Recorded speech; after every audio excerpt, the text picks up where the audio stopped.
సామెతల గ్రంథము 5వ అధ్యాయం 15వ వచనం నుండి, నీ సొంత కుండలోని నీళ్లు పానము చేయుము, నీ సొంత బావిలో ఉబుకు జలము త్రాగుము. నీ ఊటలు బయటికి చెదరిపోదగునా, వీధులలో అవి నీటి కాలువగా పారదగునా.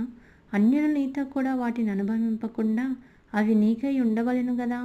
నీ ఊట దీవెన నొందును, నీ యవ్వన కాలపు భార్యయందు సంతోషింపుము. ఆమె అతి ప్రియమైన లేడి, అందమైన దుప్పి. ఆమె రొమ్ముల వల్ల నీవు ఎల్లప్పుడూ తృప్తి నొందుచుండుము. ఆమె ప్రేమ చేత నిత్యము బద్ధుడివై ఉండుము. నా కుమారుడా, జారస్త్రీ యందు నీవేళ బద్ధుడివై ఉందువు, పరస్త్రీ రొమ్ము నీవేళ కౌగిలించుకొందువు. నరుని మార్గములను యెహోవా ఎరుగును, వాని నడతలన్నిటినీ ఆయన గుర్తించును. దుష్టుని దోషములు వాణ్ణి చిక్కులబెట్టును, వాడు తన పాపపాశముల వలన బంధింపబడును. శిక్ష లేకయే అట్టివాడు నాశనమగును, అతి మూర్ఖుడై వాడు త్రోవ తప్పిపో